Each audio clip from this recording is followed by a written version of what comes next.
kita sambut, ini dia Kak Yudis Ardana. Kita nggak usah jadi creator hanya ngandalin AdSense. Saya bahkan pernah 3 bulan tanpa AdSense loh.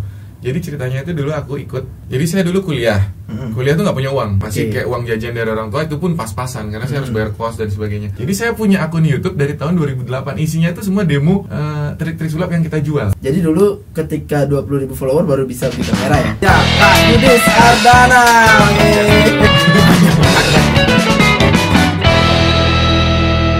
Sira Podcast Bongkar Tons. Om Swastiastu Semeton, balik lagi bersama saya Aris Gimlan di Sira Podcast Bongkar Tons. Nah, setelah lama kita tidak berpodcast Ria karena kesibukan dan PSBB dan lain-lain. Jadi kali ini kita udah kedatangan satu bintang tamu. Waduh, kalau ini sih sing main-main bro, ini beda nih bro dari yang kemarin-kemarin bro. Jadi kalian harus tahu bintang tamu ini yang sekarang ini dia udah punya 10 juta subscriber di YouTube men. Gila tuh Ton. Abis itu dia udah punya jutaan follower di Instagram. Tuh gila nggak tuh? Mau datang ke Sira Bali Info, sing main-main Sira Bali men. Oke, tanpa panjang lebar lagi langsung kita sambut, ini dia Kak Yudis Ardana. Halo, aku senang loh diundang Sira. Aku juga senang Kak Yudis mau kesini. Sama-sama. Oke Kak Yudis, so thank you banget nih udah mau hadir di podcast kita kali ini. Jadi, waduh. Jujur kemarin kan kita ketemunya waktu di Bali kembali itu aja ya, terakhir ya udah ketemu waktu dulu Kak Yudis, tapi ya masih saling lirik sih, nggak tahu sih Kak Yudisnya ngelirik kita apa enggak gitu gitu. Cuman sekarang udah Kak Yudis hadir di sini, so thank you banget. Jadi, nah kalau boleh tahu nih akhir-akhir ini kesibukannya apa sih Kak Yudis? Akhir-akhir ini masih sih di YouTube, sama ada juga beberapa kegiatan lain yang baru mulai. Oke, ditahan dulu. Jangan dibongkar di awal-awal. Nanti mereka nontonnya cuma 5 menit pertama, nggak mau. Tonton terus sampai panjang supaya watch time-nya tinggi. Bener banget, biar cepet ya. Supaya naik ini ya viewsnya. Iya bener banget, thank you banget nih Kak Yudis. Nah, ini kalau teman-teman semua mungkin beberapa teman-teman udah tahu, beberapa Semeton Sira Bali udah tahu. Kak Yudis sendiri kan awalnya memang dari basic magician ya, Kak Yudis ya. Kalau waktu itu ada magician khususnya nggak, kayak di bidang apa gitu misalnya? Alirannya mungkin. Alirannya kalau saya sih dulu close up street awalnya ya, karena itu saya main di hotel-hotel, di cafe gitu. Jadi di restoran aku main dari table ke table ke table gitu. Itu close up street lah bisa dibilang kayak gitu.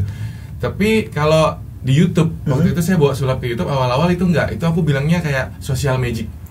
Jadi kalau teman-teman yang tahu video aku di awal-awal main sulap itu semuanya kayak dari sulap bisa kenalan, dari sulap bisa dapat nomor handphone cewek, cara membuat orang tersenyum dengan sulap. Jadi kita di YouTube tuh aku bawanya aliran sulap yang berdampak ke komunitas gitu loh, ke teman-teman. Ya, yang ada bilangnya sih social magic. Jadi di dalamnya tuh ada ilusi, ada close up, semuanya ada sebenarnya. Tapi dulu main yang pakai kartu-kartu gitu nggak gitu? Majority sulap itu kan kebanyakan kartu, karena triknya paling banyak. Itu belajarnya emang otodidak atau ada belajar khusus? Kalau sulap itu banyak banget bro, dari buku ya bisa dibilang otodidak berarti, dari buku, dari kita dulu zaman dulu belinya VCD, DVD gitu. Beli terus ada VHS masih zaman VHS tuh, kaset gitu, tape. Dari buku, dari video, terus dari teman ke teman biasanya. Gitu. Banyak sih. Terus paling sering tuh dulu ini, kita ke toko sulap, beli alat terus diajarin gitu. Langsung di sana ya diajarin? Iya, dulu trennya tuh kayak gitu dulu. Terus kalau boleh tahu nih, magician influence-nya Kak Yudis sendiri? Banyak sih ya. Cuman di Indonesia nih, di Indonesia ya jujur ya, nomor 1 tuh udah pasti Deddy Corbuzier. Masih tetap ya, itu dia master. Saya nggak tahu Deddy tuh masih inget atau enggak ya, Master Deddy tuh masih ingat atau enggak, tapi saya dulu pernah juga join di sekolahnya beliau. Jadi dulu sebelum ada acara The Master itu, Deddy Corbuzier itu punya yang namanya Corbuzier School of Magic. Jadi saya dulu pernah ikut bergabung di situ kurang lebih sekitar mungkin hampir 6 bulan. Cuman setelah itu beliau dan semua timnya tuh sibuk bikin acara TV The Master, jadi sekolahnya di stop. Berarti hanya jalan sebentar lah. Sih. Tapi memang kalau misalnya dari segi magician sendiri dulu ya kita bilang, itu di tahun berapa ya Kak Yudis aktif-aktifnya magician? Saya perform sebagai profesional ya. Jadi artinya kita perform untuk dibayar. Bukan saya yang paling jago gitu, bukannya. Segala bidang yang profesional itu artinya kita hidupnya dari situ gitu. Itu di tahun 2014, 2015, 2016. Waktu itu nih, waktu di tahun-tahun itu kan Kak Yudis kan udah dalam artian dapat bayaran lah ya untuk performnya, performnya ya. Gede nggak Kak Yudis waktu itu? Menurut Kak Yudis sebagai seorang magician? Saya bilangnya kecil dibanding dengan pekerjaan normal lainnya. Enggak. UMR lah saya bilang. Tidak, kalau dengan UMR mungkin lebih besar magician. Lebih besar magician. Sama lah kayak tidak hanya sulap, kayak pelaku seni lain. Ada teman-teman yang musik terutama ya. Di Bali itu banyak banget dulu sebelum pandemi. Di kafe-kafe itu, di restoran pasti ada bandnya lah, ada akustiknya lah. Dan mereka itu digaji lebih gede dari UMR. Kalau secara income total bulanan. Magic juga sama, itu kan kita sama-sama ngamen istilahnya, tapi di restoran, di cafe, di wedding kayak gitu kan. Lebih gede dari UMR. Tapi itu sebenarnya kecil bro, sebagai kategori pekerjaan. Kalau as a magician itu kecil dibandingkan magician nasional kayak di TV gitu. Jauh, makanya saya akhirnya lari ke YouTube. Itu konsepnya berarti kayak misalnya di di hotel-hotel atau di wedding-wedding, berarti kayak stand up gitu ya konsepnya? Saya enggak, kalau saya lebih banyak datengin orang personal. Jadi kalau di restoran dari meja mereka selesai dinner, selesai lunch kita samperin. Halo, gimana makanannya, gini, asik ngobrol kan, nanti saya mau ngasih lihat kamu sesuatu nih, perform udah. Mainnya gitu ya. Person to person ya. Person to person. Kalau di wedding juga biasanya mereka lagi acara santai gitu. Apa ya istilahnya? Pokoknya mereka nikmatin minuman gitu. Kita mingle misalnya. Ketemu orang, tapi itu berdiri posisinya. Itu berapa jam bisa? Biasanya satu kali job itu 1-2 jam. Berdiri terus ya? Berdiri terus. Wanjir, itu itu gila men. Ya namanya merintis kan itu banget. Saya dulu bilang sama teman-teman itu ngamen sih sebenarnya. Cuman elit aja ngamennya di restoran, di hotel tetap aja ngamen. Gila.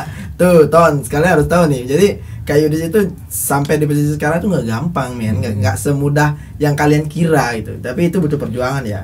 Lalu habis itu 2014, 15, 16 magician. Lalu mulai tertarik dengan YouTube di 2016 atau ya? 2016 Januari itu saya bikin channel yang Yudis Ardana sekarang. Yang Yudis Ardana sekarang yang 10 juta ini. Ya, sebelumnya tuh udah ada. Saya punya channel dari tahun 2008. Tapi dulu channelnya itu untuk jualan alat sulap.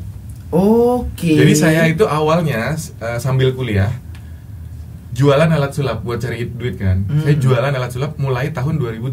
Itu saya udah buat YouTube. 2008 jadi banyak orang nggak tahu, Iya kan, karena kalau kita bilang 2008 itu yang hype-nya untuk promosi kayak Facebook Ads kayak itu ya, bukannya. Kok bisa kepikiran ke YouTube kayak itu? Waktu itu nggak tahu kenapa eranya di dunia bisnis sulap itu mereka pada buat website. Jadi saya buat ada namanya dulu toko-sulap.com. Kalau hari ini di search di Google masih ada tuh, cuman kita udah nggak aktif. Toko strip gitu, pakai strip tengah, toko-sulap.com. Kita jualan di website. Terus di website itu kalau sulap itu kan harus dikasih lihat triknya gimana. Benar. Nggak bisa kalau cuma diketik. Nanti kalian pegang bola terus bolanya digenggam, terus bolanya hilang ya. Nggak bisa dong. Jadi harus didemokan. Nah, caranya simpennya di YouTube. Jadi saya punya akun YouTube dari tahun 2008. Isinya itu semua demo trik-trik sulap yang kita jual. Sampai sekarang masih aktif nggak? Tidak. Akhirnya sekitar kalau nggak salah 2-3 tahun yang lalu itu videonya saya hapus semua. Saya ganti, sekarang jadi channel Yudis Gaming. Yudis Gaming. Jadi channel Yudis Gaming itu adalah channel yang sudah ada dari tahun 2008. Berarti itu lebih tua daripada Yudis Ardana dong. Iya. Jadi teman-teman tuh taunya aku dari 2016 nge-YouTube. Padahal enggak, udah dari 2008. Itu legend, bro. Tapi ya dulu ngawur videonya, kita nggak tahu algoritma, nggak tahu apa. Itu bener-bener pure untuk demo alat sulap gitu. Berarti ngarahin dari website itu nge-link ya mungkin atau gimana? Nggak, jadi di website kalau kita jual produknya A nih, terus di bawahnya itu ada description, ketikan, terus di bawahnya ada demo video, otomatis dalam satu halaman website. Di website, bisa ditonton dari website langsung? Iya, langsung diklik di website. Tapi uploadingnya itu di YouTube? Uploadnya di YouTube. Jadi dia kita coding masuk di website. Orang nonton, tertarik, dia akan transaksi. Berarti dari dulu udah paham dengan dunia seperti itu. Nah, pahamnya itu dulu SEO website. Nah, website saya itu yang Toko Sulap sampai hari ini kalau ketiknya Toko Sulap masih nomor 1 di Google. Yang saya pelajari dulu SEO. Sekarang beda algoritma YouTube. Algoritma YouTube, gila banget. Tapi dari dulu emang suka belajar Kak Yudis ya? Sampai sekarang. Dan terus saya tiap hari itu Tapi saya sukanya itu adalah denger. Oke. Saya suka gini ya, saya suka baca buku tapi nggak sesuka denger. Saya lebih suka denger. Jadi saya suka ikut seminar, saya masih suka macam-macam saya pelajarin. Oke. Indonesian banget ya. Saya sebenarnya suka banget. Pokoknya kalau ada seminar di Bali tuh saya pasti, kalau yang bagus ya, saya pasti ikut. Semua saya ikut. Seminar properti saya pernah ikut, seminar kartu kredit saya pernah ikut, seminar MLM saya ikut, seminar importir barang saya ikut. Pokoknya kalau ada seminar di Bali saya ikut deh. Itu kira-kira panitia yang nyelenggarain tahu nggak ya Idris Ardana ikut? Nah, kalau dulu nggak tahu. Kalau sekarang yuk diundang aja saya datang. Gila. Gitu. Oke, berarti dari 2016 awal Kak Yudi sedang ngerintis YouTube-nya ya? Ya, itu bener-bener mau bikin konten YouTube ya. Itu udah mulai berpikir lah serius untuk di YouTube-nya Yudis Ardana ya. Tapi waktu itu masih konten yang Kak Yudis bilang yang social magic. Betul, kalau di search sampai sekarang ya masih ada videonya, nggak pernah dihapus. Ketik aja Yudis Ardana, di search urutin videonya dari terlama kan bisa kan? Bisa. Nah, itu akan kelihatan sekitar 20-an video awal saya tuh semuanya magic prank. Jadi ada yang saya ke minimarket, bayarnya pakai kertas mbak, terus saya rubah jadi uang, kaget. Terus ada yang kayak snack masih diutuh gitu di minimarket, saya remuk hilang. Terus ada yang main bola itu bisa bikin orang ketawa, dapetin nomor HP cewek kayak tadi. Itu 20 video pertama konsepnya magic prank. Akhirnya baru geser. Kedepannya ada rencana mau kesana lagi nggak? Sementara dalam jangka pendek belum. Oke. Mungkin kalau project sekali sulap gitu, sekali saya pingin banget. Itu dah. Karena pasti ada aja fans lamanya Kak Yudis yang kangen. Betul, saya pingin. Cuman magic itu nggak gampang, bro. Harus dipersiapkan kontennya tuh harus kita latih dengan baik gitu loh. Iya benar banget sih. Tapi itu nggak semudah seperti yang orang bayangin ya. Iya. Jadi karena memang itu profesional ya, kelihatan profesional, maka kelihatannya gampang. Satu trik itu latihannya bisa berbulan-bulan, bertahun-tahun. Soalnya gini, sulap sama YouTube itu musuhan, bro. Jadi gini, sulap ya itu sama kayak misalkan bro mau belajar seni tari ya, misalkan mau menguasai tari pendet, latihannya tuh bulanan. Nanti besoknya show ke penonton lain, pasti tarinya pendet lagi. Sulap tuh kayak gitu, kita belajarin satu trik, nanti show-nya ke penonton yang beda-beda. Tapi kalau YouTube kan nggak, kita uploadnya tuh hampir setiap hari, kontennya harus beda. Nggak mungkin dong saya tiap hari kasih trik baru.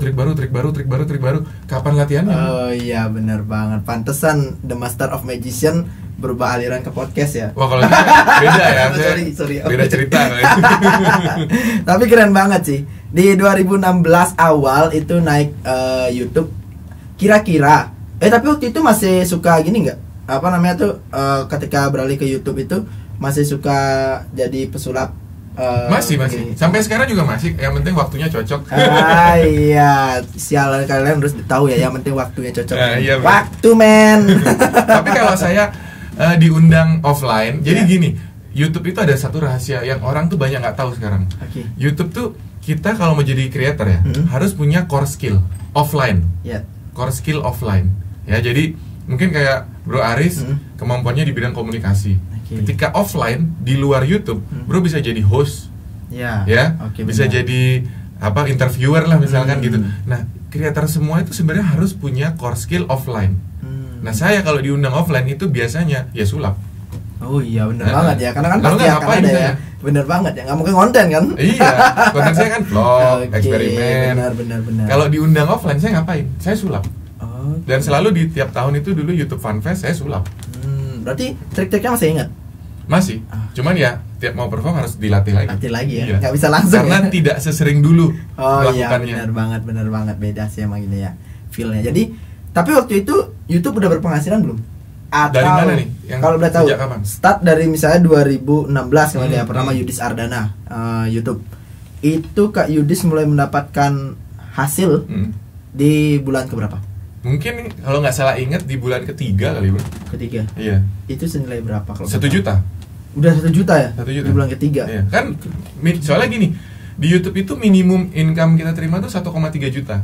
Jadi kalau nggak salah berapa ya? $100 ya? Iya, $100. Nah iya, jadi 3 bulan ngupload tuh. Kan waktu itu seminggu 2 video. 3 bulanan deh kalau nggak salah. Itu baru sampai target $100. Jadi baru bisa tertransfer 1,3 juta awalnya. Keren banget. Jadi waktu dengan 3 bulan ya berarti tembusnya. 3 bulan. Tapi monetize-nya di 1 bulan udah tembus berarti dong. Enggak juga sih, kalau dulu nggak ada gitu-gitu sih. Awalnya nggak ada. Jadi dulu nggak ada kayak 1000 subscriber, 4000 watch hour, nggak ada dulu. Oke, berarti dulu bebas ya Mas ya? Iya, langsung daftar, langsung bisa sebenarnya, terhitung dia, enak. Oke, nah itu kan berarti dari 2016 sampai sampai sekarang. Nah kalau boleh tahu nih caranya Kak Yudis itu untuk tetap percaya sama YouTube, dalam artian misalnya tahun ini nih dapatnya kan nggak segede tahun kemarin nggak segede yang sekarang berarti kan, maksudnya yang di awal-awal kan. Apa yang membuat Kak Yudis tuh yakin saya nanti pasti bisa gede kok? Itu kan perjalanan cukup lama berarti dong. 2016 udah 5 tahun di YouTube kan. Apa sih yang buat Kak Yudis masih tetap yakin di awal-awal itu pasti bisa boom kok? Kalau di awal pertanyaan kalau waktu di awal kenapa yakin? Karena waktu itu ada yang berhasil. Salah satunya yang selalu saya bilang di semua kesempatan itu role model saya waktu itu awalnya adalah Bayuska. Bayuska itu dia di Malang bro, di Malang. Jadi dunia entertain tuh mayoritas di Jakarta kan. Nah Bayuska itu dari Malang dan pada saat itu dia gede, top 10 di Indonesia. Nah dia sampai diundang sana sini, bisa main di film di mana-mana lah. Loh, dia lo bisa, terus dia sharing sekian income-nya. Artinya kalau kita nggak usah di Jakarta nih, kita di Bali aja harusnya bisa dong. Benar. Itu satu yang bikin saya yakin. Kedua, sebenarnya kita tuh nggak ngejar income dari YouTube-nya bro, bukan AdSense yang dikejar. Jadi creator tuh bukan 100% AdSense, bukan. Tapi peluang di sekitarnya nanti. Ya, dengan kita dikenal orang, dengan kita punya subscribers, itu kita bisa monetize dari mana aja. Jadi kayak saya bisa jual merchandise kan, nanti saya bisa kayak diundang, bisa endorsement. Jadi sebenarnya ada banyak titik income. Jadi kita nggak usah jadi creator hanya ngandalin AdSense. Saya bahkan pernah 3 bulan tanpa AdSense loh. Jadi ceritanya itu dulu aku ikut MCN, ya kan? Waktu saya kecil kan dirayu lah ya, ikut manajemen gitu. Saya udah join, terus setahun kemudian saya berhenti tuh dari manajemen. Ketika berhenti itu AdSense saya terputus dari YouTube. Itu udah tahun 2017 atau 2018 saya lupa. AdSense-nya tuh terputus. Saya harus daftar AdSense lagi. Ulang daftar. Ulang, dan pada waktu itu udah ada aturan. Yang 4.000 juta, yang 1.000 itu terus nunggu review dulu 3 bulan, nunggu kayak pin lagi kayak gitu-gitu. Saya ngulang lagi. 3 bulan saya bisa hidup tanpa AdSense. Hanya ngandalkan endorsement dan event, undangan dan lain-lain. Berarti waktu itu nggak langsung ngedrop dong? Apa sempat ada pemikiran anjir ngulang lagi nih gitu? Itu kan memang yang ngulang lagi, cuman harusnya bisa nih fight tanpa AdSense, harus bisa gitu. Jadi artinya teman-teman yang mau jadi creators, mindsetnya itu jangan dipikir bahwa yang kita harapkan tuh AdSense, jangan. Misalnya kita buat value konten, kalau mau cari uang itu yang belakangan deh. Tapi dia akan datang sendiri dari mana aja. Gitu. Siap, keren banget nih. Tuh buat semeton-semeton semua nih, itu masukan dari Kak Yudis nih. Jadi memang nggak gampang ya dari awal ya Kak Yudis ya. Jadi pasti aja ada sandungan-sandungan di tengah-tengah jalannya ya. Banyak banget ya. Kalau boleh tahu nih, selama mengelola YouTube nih Kak Yudis 5 tahun ya dia. 5 tahun. Sekarang udah masuk tahun ke-6. Tahun ke-6 sekarang ya. Ya, tahun ke-6 mengelola YouTube. Banyakan senangnya apa sedihnya? Kalau saya banyakan senangnya, langsung saya jawab. Kalau saya banyakan senangnya. Sombong amat. Soalnya saya termasuk konten yang menyenangkan. Konten saya tiap hari beda bro. Jadi kalau ada teman-teman yang misalkan dia kuliner nih, kontennya tiap hari dia makan. Kalau saya sih nggak suka ya. Ada orang yang misalnya mukbang nih, tiap hari dia mukbang. Kalau saya sebagai kreatornya, sebenarnya jujur itu jenuh loh bro. Iya pasti. Penonton memang senang nonton. Si kreator ini kalau buat 200 video mukbang dia jenuh loh, perut sakit. Atau misalkan dia cover gitu ya, cover musik. Sekali cover 2 kali masih happy nih. 200 video cover semua, pasti dia sebenarnya, gue pingin punya lagu sendiri deh, pasti gitu. Iya, bener ada banget. kejenuhan dari sisi kreator. Tapi kalau saya beruntung, konten saya tuh bahagia. Saya jalan-jalan, tiap hari saya melakukan hal yang berbeda, ketemu orang yang berbeda, ke tempat yang berbeda. Jadi saya happy, banyakan happy-nya. Bener banget tuh. Tapi kalau menurut Kak Yudis, kan kadang ada orang bilang ya, kalau YouTube itu kontennya mungkin yang saya pernah dengar nih ya, tapi nggak tahu kalau semeton berpikirnya benar atau enggak. Ada yang bilang kalau misalnya kita di dunia YouTube, kita harus sesuaikan konten apa yang pingin kita ambil nih. Contoh lah misalnya mau jadi food vlogger, ya wes food vlogger aja, jangan beralih posisi. Ada juga yang bilang kamu nggak harus jadi satu konten aja, nggak harus food vlogger. Kau boleh jadi food vlogger kayak besok ngambil ini kayak ngambil itu kayak. Menurut kayak itu ngaruh nggak sih? Kalau saya jawab itu sebenarnya agak susah. Karena ada orang yang satu dia berhasil banget. Benar. Tapi ada orang yang satu tuh mentok aja terus. Mungkin kalau satu berhasil berarti cocok jalurnya ya. Tapi kalau dia udah jalan-jalan terus nggak berhasil, dia boleh dong sebenarnya coba yang sebelah-sebelahnya. Siapa tahu jalur sebelahnya lebih jalan. Oke. Kalau saya sih malah lihat kayak orang-orang gede nih ya. Sebut aja kayak Raditya Dika, Raffi Ahmad yang kayak gitu. Mereka tuh coba banyak jalur loh sebenarnya. Iya, sebenarnya di sana ya kelihatan. Jadi kayak Radit itu ya, kita ambil positifnya. Dia bikin buku iya, main film iya, stand up show iya. YouTube-nya juga macam-macam, ada family-nya, bener banget yang Raditya Dika. Apa sih kayak review makanan juga. Jadi sebenarnya kita harus menemukan sendiri jalan kita gitu. Oke. Kalau menurut saya ya, tapi kalau kita bener-bener yakin, oh gue misalkan ahlinya golf gitu, golf aja terus. Kalau ditekuni bisa sih sebenarnya, pasti bisa juga. Tapi beratan mana ya kira-kira? Gak bisa dijawab sih kalau menurut saya. Orang punya jalan yang beda-beda. Iya. Menurutku sih Pak, agak berat secara sih. Beratnya itu ketika bosen. Iya nggak? Nah kalau passion harusnya dia nggak akan bosen. Kalau memang itu passionnya. Tapi kalau di luar passion tapi boom. Ya gas aja. Nggak apa-apa kan nantinya bagus dampaknya positif. Bener banget. Oke. Jadi kayak gitu ya semeton ya. Jadi perjalanannya Kak Yudis Ardana nih buat semeton-semeton semua. Jadi nggak gampang nih jadi seorang YouTuber. Jadi awalnya pun juga Kak Yudis tadi bilang sampai apa namanya tuh? Sempat beli kamera itu ketika udah di 20.000 follower ya. Obrolan tadi di luar. Di luar tuh. Jadi kalian nggak tahu kan? Jujur, aku pun pernah ngira Kak Yudis memang dari basic ya orang yang udah punya alat lengkap, habis itu bermain di dunia YouTube dan sukses gitu. Tapi aku nggak tahu Kak Yudis justru tadi sebelum kita podcast ya kita sempat ngobrol nih gitu. Nggak usah cemburu kok saya gitu, kan karena saya undang ke sini. Jadi itu Kak Yudis juga udah apa namanya sempat cerita. Jadi dulu ketika 20.000 follower baru bisa beli kamera ya? Ya. Wah, itu jadi, gimana? Aku sebenarnya tuh mulai semuanya murni nol. Aku bilangnya ya buat aku sendiri. Jadi saya dulu kuliah. Kuliah tuh nggak punya uang. Masih kayak uang jajan dari orang tua, itu pun pas-pasan karena saya harus bayar kos dan sebagainya. Nah, itu makanya saya awalnya jualan alat sulap. 2008 saya nabung tuh, awalnya nabung, punya modal 700.000. Nah, dari situ saya beli alat sulap, saya jualan cari untung lah ya kan. Akhirnya punya uang 1 juta, saya beli lagi punya uang 1,5 juta. Terus dari jualan alat sulap itu modal sebagai magician. Kita beli alat beda ya, alat yang dijual sama alat untuk show itu beda. Iya beda. Kalau alat kalau jualan kan alatnya itu aja. Kalau show harus ada yang. Kalau show kan harus yang bagus nih, yang megah-megah itu mahal kan. Itu dari hasil jualan alat sulap saya tabung untuk modal jadi magician.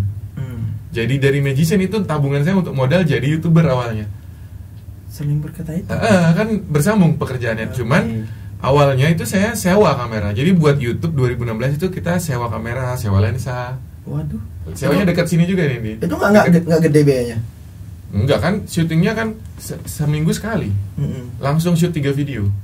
Oh gitu ya. Iya. Ya berarti bukan untuk satu konten ya. Iya kan, jadi saya waktu itu sewa ya. Sebut aja gini, sewa body kamera 150.000, sewa lensa 50.000, jadi sehari 200 tuh satu hari. Kita langsung syuting 3 video sulap. Itu udah bertahan untuk 1,5 minggu dong. Itu saya lakuin itu selama hampir 6 bulan kali bro. 6 bulan?